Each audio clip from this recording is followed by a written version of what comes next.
Story 1. For context, my dad was always the breadwinner of the household and my mom was a stay-at-home mom. But my dad had an accident at work which caused a disc protrusion, which was basically a disc in his spine that had popped out of place. I also was about 13 at the time. As savings dwindled and the hope of my dad going back to his old job seemed to die, we needed to do something fast because of rapidly approaching bills, and he suggested we sell food on the Indian reservation that was about 45 minutes away from my hometown. And so we did. People were a little hesitant to buy our food since we weren't from the small town, let's call it Bar. And my dad's mother was from Bar, so he technically could be there as he was a part of the tribe. And we met this sweet older lady, maybe in her late 60s. We'll call her Sam. Well, Sam took us with open arms and was sweet and polite to us. We were barely starting out, and at the time she was one of our only customers.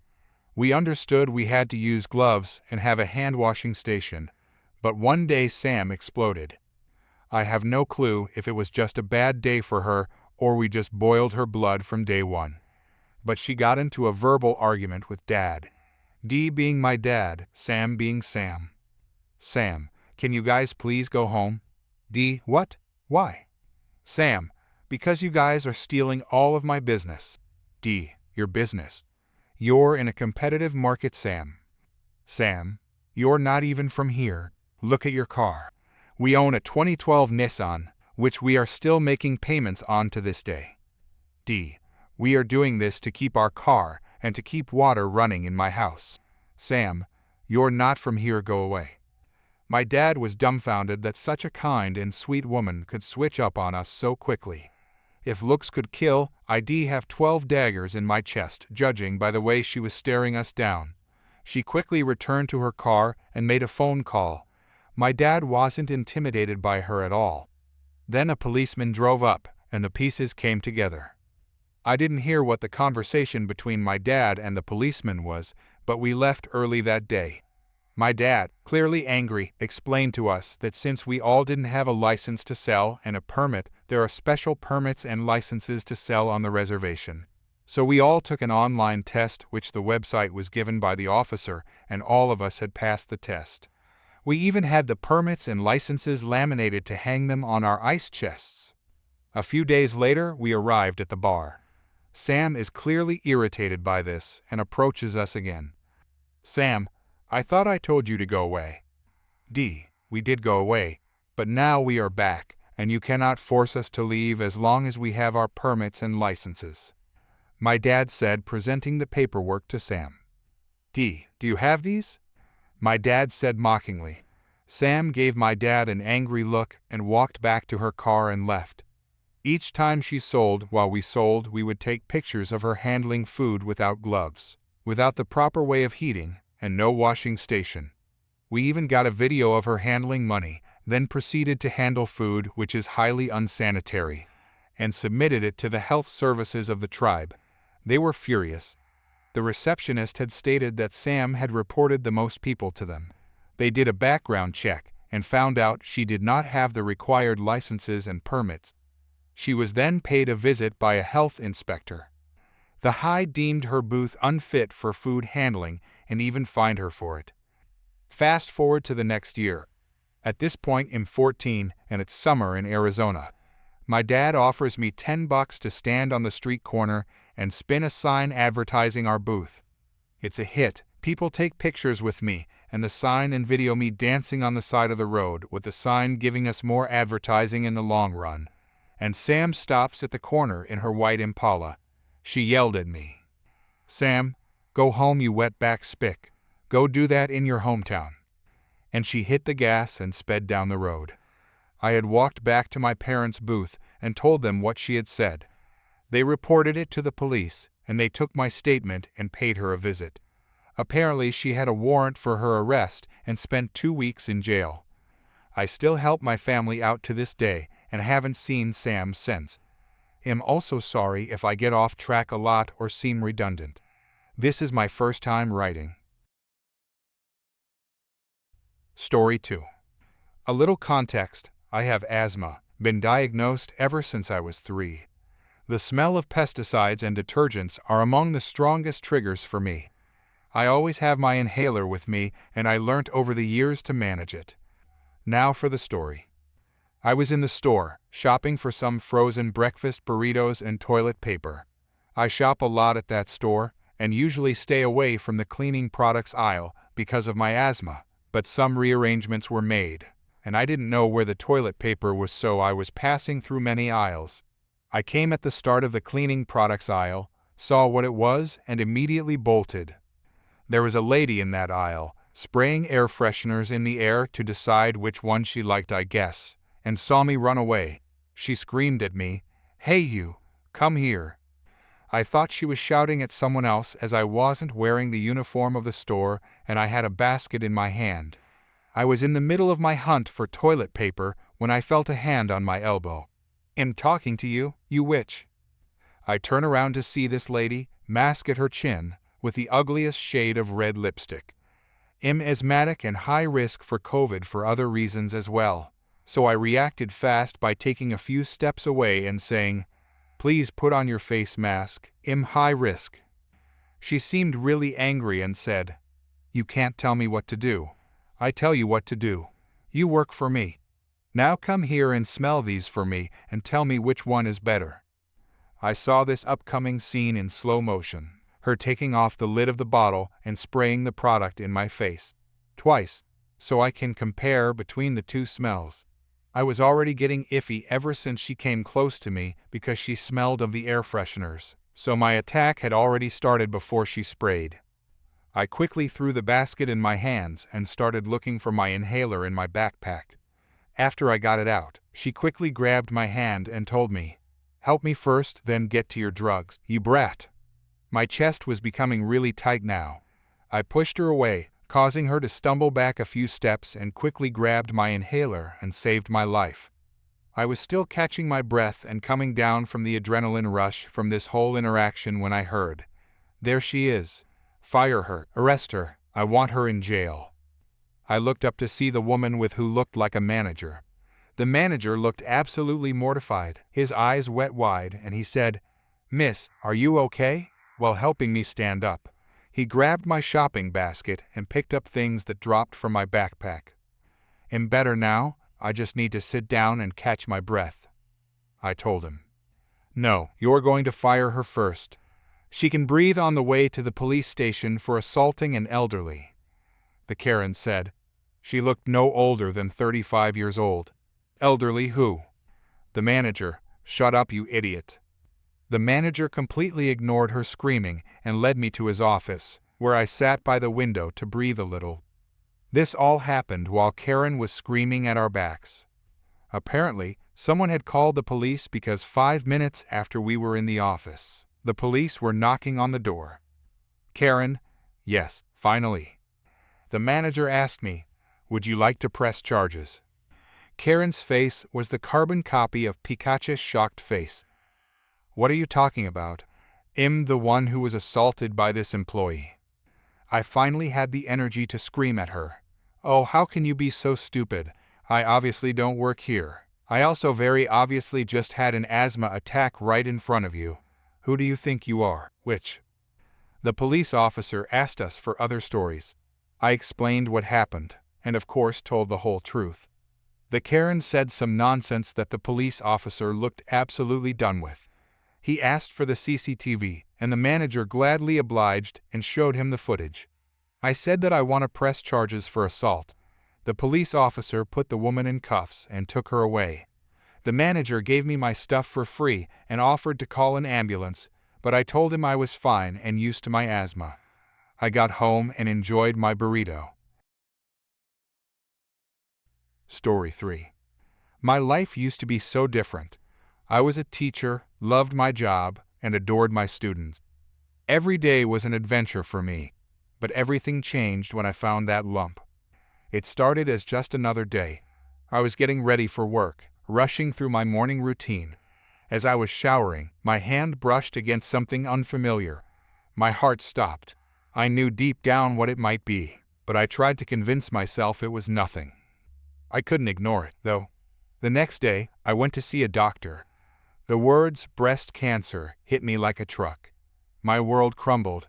How could this happen to me? I was only in my early 40s, healthy, active. It didn't make sense. The following weeks were a blur of tests, consultations, and difficult decisions. I had to leave my job, my students. It broke my heart, but I needed to focus on my health. Living in a developing country, our healthcare system isn't the best. But I was fortunate to find a decent oncology clinic. That's where my new routine began. Regular visits for chemotherapy became my new normal. It was tough, I won't lie. The side effects were brutal. I lost my hair, felt constantly nauseous, and was so tired all the time. But I found strength in unexpected places. The other patients at the clinic became like family. We supported each other through the hard days, celebrated the small victories. The medical staff, despite being overworked and underpaid, always had a kind word or a gentle touch. It wasn't ideal, but we made the best of it. One day, I was sitting in the chemotherapy room, hooked up to the Roman 4. The familiar beeping of machines and hushed conversations filled the air.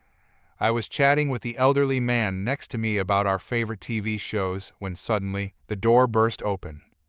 A woman stormed in. She looked around wildly, then marched up to the nurse's station. "Woman, I demand to see a doctor right now." "Nurse, Mom, please lower your voice. This is a treatment area. How can I help you?" "Woman, I've been waiting for hours. My toe hurts, and I need someone to look at it immediately." I couldn't believe what I was hearing. A toe? In the oncology ward? "Nurse, I'm sorry, but this is the chemotherapy room. For oncology patients, if you need to see a doctor for your toe, you'll need to go to the general outpatient department." "Woman, I don't care. I've been waiting too long already. Someone needs to see me now." The noise was getting louder. I could see other patients starting to look uncomfortable. The elderly man next to me was trying to cover his ears with his frail hands. Just then, the oncologist walked in. She took in the scene and approached the angry woman. "Doctor, hello. What seems to be the problem?" "Woman, finally, a doctor. My toe has been hurting for days, and no one will help me." "Doctor, I understand you're in pain, but this is a specialized ward for cancer patients. We're not equipped to handle general medical issues here. I can direct you to the right department." "Woman, no, I'm not going anywhere else. You're a doctor, aren't you? Look at my toe." The woman actually sat down and started taking off her shoe. I couldn't believe it. Looking around, I saw the distress on the faces of my fellow patients. Some were too weak to even lift their heads, but their eyes showed their discomfort. Then I felt the need to say something. Excuse me." My voice was weak from the treatment, but I managed to get her attention. I don't think you understand where you are. Everyone in this room is fighting for their lives. We're here for chemotherapy, which makes us feel horrible. We need peace and quiet. Your toe can wait. Please, go to the right department." "Woman, mind your own business. You don't look that sick to me." That stung. She had no idea what I was going through, what any of us were going through. Another patient spoke up, an older woman who'd become like a mother to me. "Other patient, young lady, have some respect.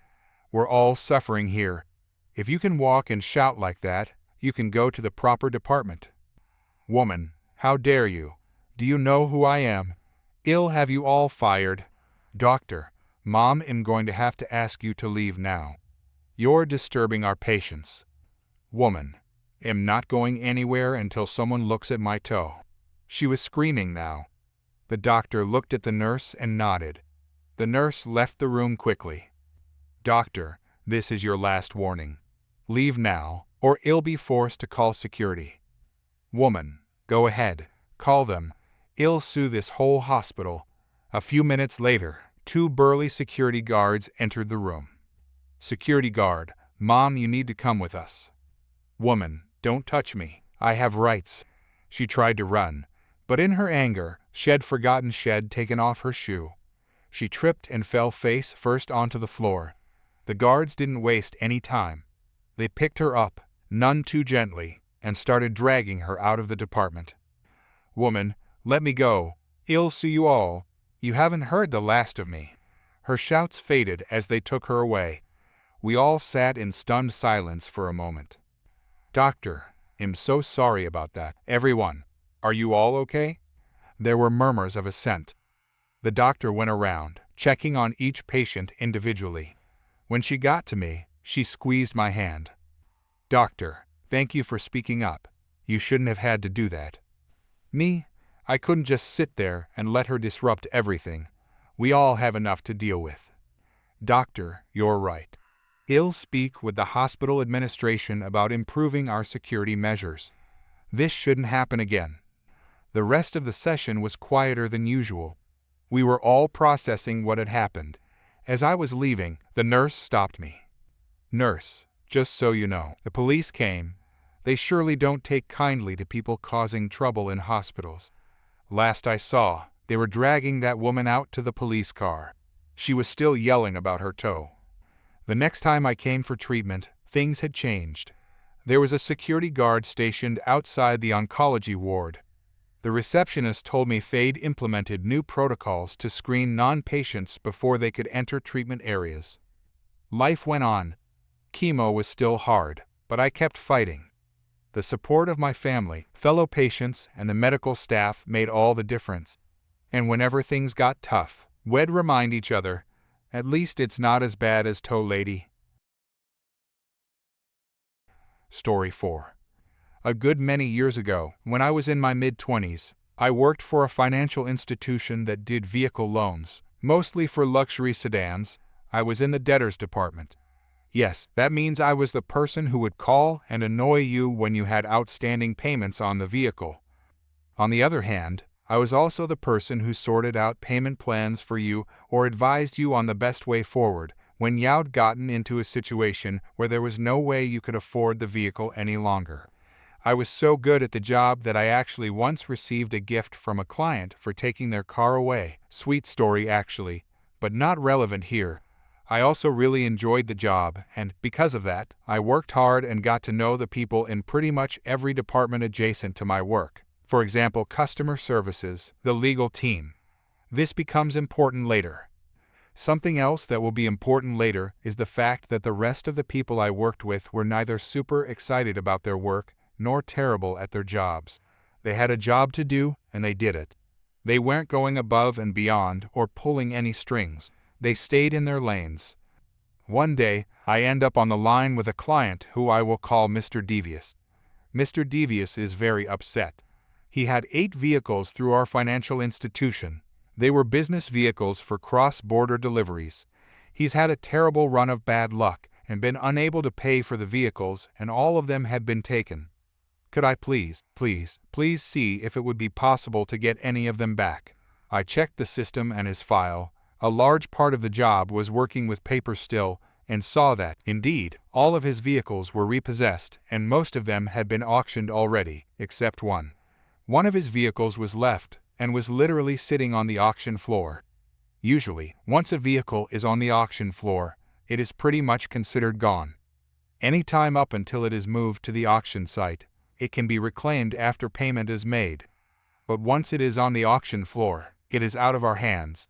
Any other debtor's clerk in that office, 9 of us, would have told the man, "Your vehicles are all gone." During the entire phone conversation, Mr. Devious had been nothing but polite. He did not make any demands, just asked nicely, begged nicely, and I thought, why not let me see if I can help this man out? Remember how I said I got to know everyone? That includes the gentleman who actually put the vehicles up for auction. So I explained to Mr. Devious that I could make no promises, but would try to help him. If he could give me some time, I would call him back and let him know whether or not I had good news for him. Then I called the auction man. Yes, the vehicle was on his floor. Yes, it was going up for auction the next day.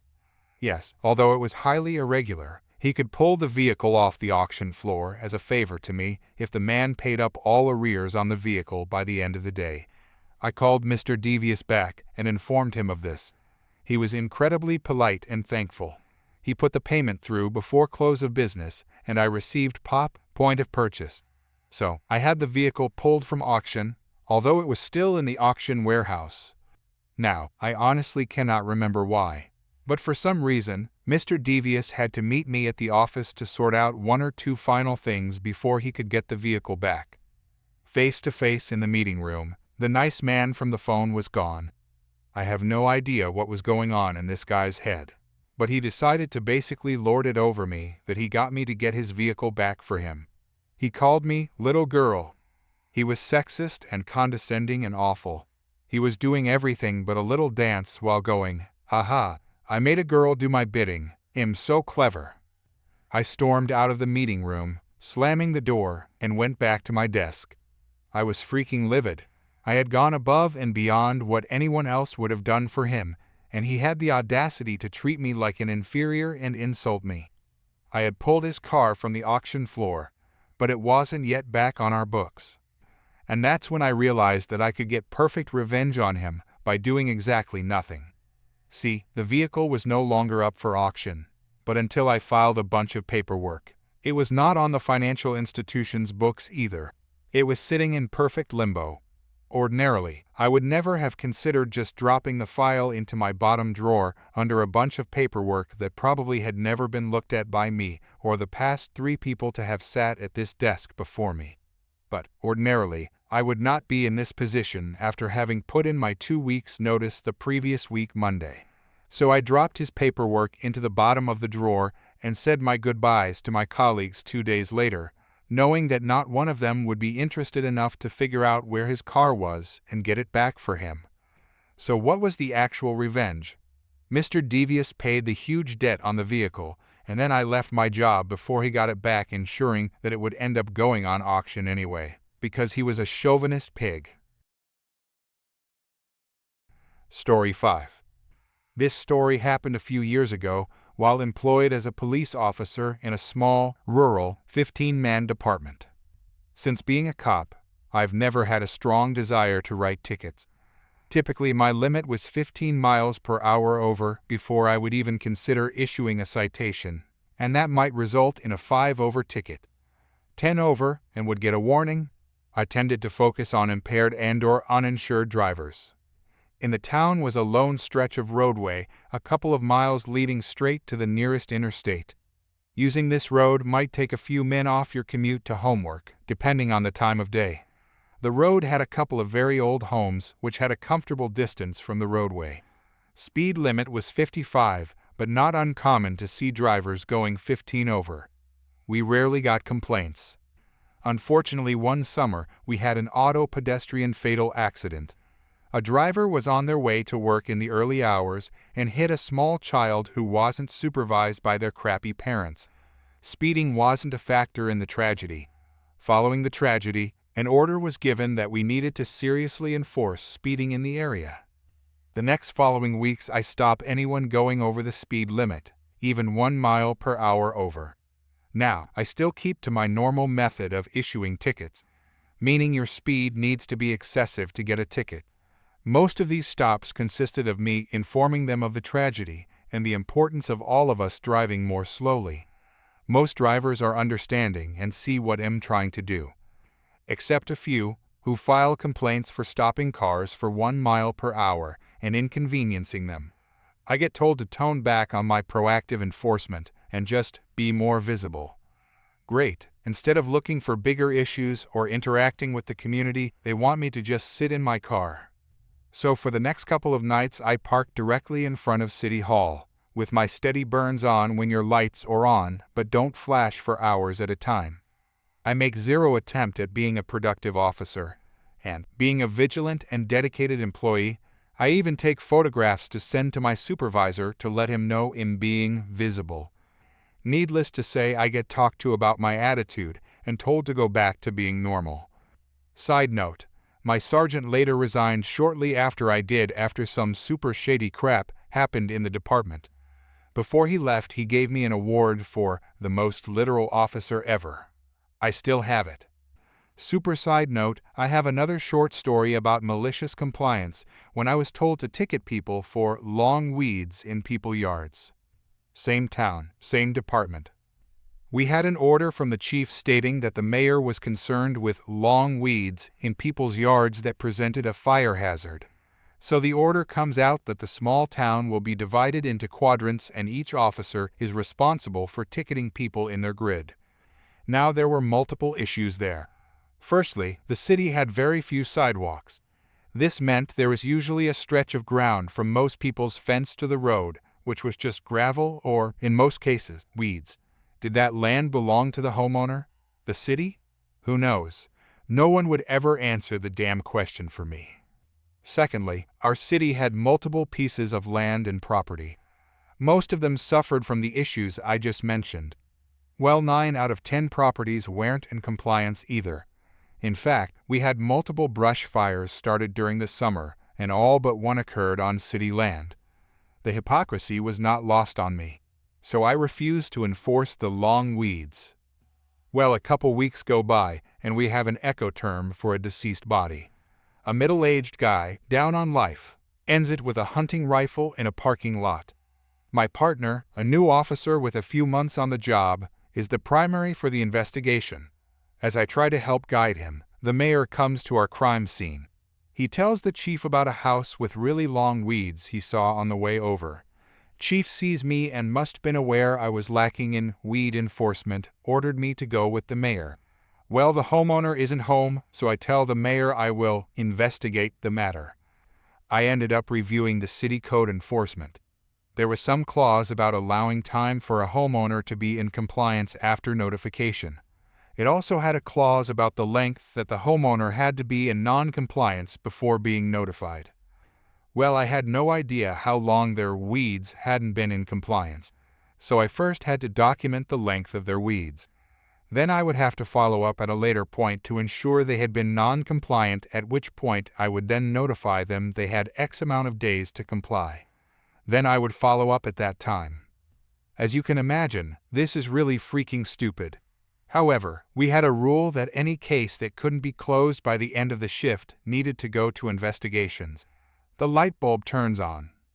I then spend days driving through my grid, pulling cases for every single house. I take multiple photographs of each property, which I upload into each case. I even measure the weeds. I vigorously attach all the license plates and/or homeowner info. I type a long report narrative and copy-paste it to each separate case. I also document any of the city's properties that are non-compliant in my report, so that homeowners will see it if they decide to get a copy of the report. I then send dozens of cases to our investigations division for them to follow up since I can't handle it in one shift. I never heard a single peep about long weeds after that. Side note, I checked my wireless network in my cop car to Weeds Enforcement Officer. Anyone who looked at Wi-Fi networks when I was around would see it. It stayed that way till I finally quit and went to a decent department. Story 6. Let me back up a bit. I'm just your average guy, working a 9-to-5 job at an office downtown. Nothing fancy, but it pays the bills. I've always been the type to mind my own business and avoid confrontation. Growing up in a small town, my parents taught me to work hard for what I want and never expect handouts. It's a mindset that's served me well so far. So there I was, pulling into the gas station after work. It had been a long day, and all I wanted was to fill up my tank and get home to relax. As I got out of my car, I noticed this beat-up minivan pull up to the pump next to me. The driver was a woman who looked like she'd seen better days, her hair a mess and dark circles under her eyes. The back seat was crammed full of kids, all yelling and fighting with each other. I tried not to stare and went about my business, swiping my card and starting to pump gas. That's when I heard her voice. "Woman, hey, you." I looked over, thinking maybe I'd dropped something. Me, yes. "Woman, listen, I'm in a bit of a bind here. I've got 5 kids to feed and no money for gas. How about you help a single mother out and pay for my tank?" I was taken aback. Who asks a complete stranger to pay for their gas? Me, I'm sorry, but I can't do that. I've got my own expenses to worry about. "Woman, come on, don't be selfish. Look at all these hungry mouths I have to feed." She gestured to the chaos in her back seat. I felt bad for the kids, but this wasn't my responsibility. Look, I understand you're in a tough situation, but I can't just give away my money to everyone who asks. Woman, you're just a heartless jerk. Don't you care about children? Her voice was getting louder, and people were starting to stare. I felt my face getting hot with embarrassment. Of course I care about children, but maybe you should think twice about having kids you can't provide for. As soon as the words left my mouth, I knew I'd made a mistake. Woman, how dare you? You don't know anything about my life. Before I could react, she grabbed the gas nozzle from her pump and started spraying gasoline all over my car. I stood there in shock, unable to believe what was happening. What are you doing? Stop. But she didn't stop. Instead, she reached into her pocket and pulled out a lighter. Time seemed to slow down as I watched her flick it open. No, don't. It was too late. She tossed the lighter onto my gas-soaked car, and suddenly everything was engulfed in flames. The heat hit me like a wall, and I stumbled backward, nearly falling. People started screaming and running. The woman's kids were crying in the van, but she just stood there, a crazed look in her eyes. Woman, see what happens when you don't help people. I couldn't believe what I was seeing. Was this really happening because I refused to pay for her gas? The gas station staff sprang into action. 2 guys came running out with fire extinguishers, trying to contain the blaze. Another was on the phone, presumably calling for help. Staff member 1, everyone, get back. It's not safe. Staff member 2, we need to evacuate the area now. I watched in horror as the flames spread, threatening to reach the gas pumps. If that happened, the whole place could go up. The woman seemed to finally realize the gravity of what she'd done. Her smug expression turned to one of panic. Woman, I didn't mean to. But it was too late for apologies. In the distance, I could hear sirens approaching. The fire trucks arrived within minutes, and the firefighters took over, battling the blaze with professional efficiency. Firefighter, clear the area. Everyone move back. As they worked to extinguish the fire, police cars pulled up. Officers quickly assessed the situation and approached the woman, who was now trying to get back into her van. Police officer, Mom, step away from the vehicle. Woman, you don't understand. I have to go. Police officer, put your hands where I can see them. You're under arrest. As they handcuffed her, she started screaming and thrashing. Woman, this is all his fault. He wouldn't help me. She tried to point at me, but the officers weren't having it. Police officer, you have the right to remain silent. Anything you say can and will be used against you in a court of law. I stood there, watching as they put her in the back of a police car. Her kids were still in the van, crying and confused. Another officer approached them, speaking softly and trying to calm them down. It wasn't until the adrenaline started to wear off that I realized I was shaking. An officer came over to take my statement. Police officer, sir, can you tell me what happened here? I took a deep breath and recounted the events, still struggling to believe it myself. She asked me to pay for her gas.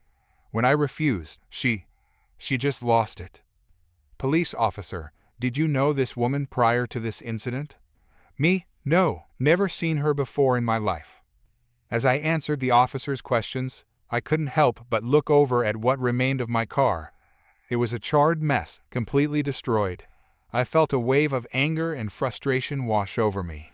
How was I going to get to work? How much would insurance cover? All because some entitled woman couldn't take no for an answer. The gas station manager approached me, looking stressed but sympathetic. Manager, I'm so sorry this happened, sir. We'll provide all the security footage to the police. Is there someone we can call for you? I nodded, giving them my roommate's number. As I waited for my ride, I watched the firefighters finish up, the police taking statements from other witnesses, and social services arriving to deal with the woman's children. It was surreal. Just an hour ago, my biggest concern had been what to have for dinner. Now, I was carless, shaken, and caught up in what would surely be a legal nightmare. As my roommate pulled up, looking worried and confused, I tried to figure out how I was going to explain all this. How do you even begin to describe such a bizarre and terrifying experience? Me: you're not going to believe what just happened. Roommate: are you okay? What's going on? Me: well, remember how we always joke about encountering crazy people? I think I just met the craziest of them all. The woman, as it turned out, had a history of similar incidents. She was facing serious charges, and her kids were placed in the care of CPS. As for me, I was left to pick up the pieces. My insurance covered most of the damage, but the psychological impact lingered. Every time I pulled into a gas station, I found myself scanning the area, half expecting another entitled person to demand something from me. But life goes on. I got a new car, albeit a cheaper model than my old one. I installed a dashcam, just in case, and I learned to be a little more cautious about engaging with strangers, especially those who seem a bit too eager to ask for favors.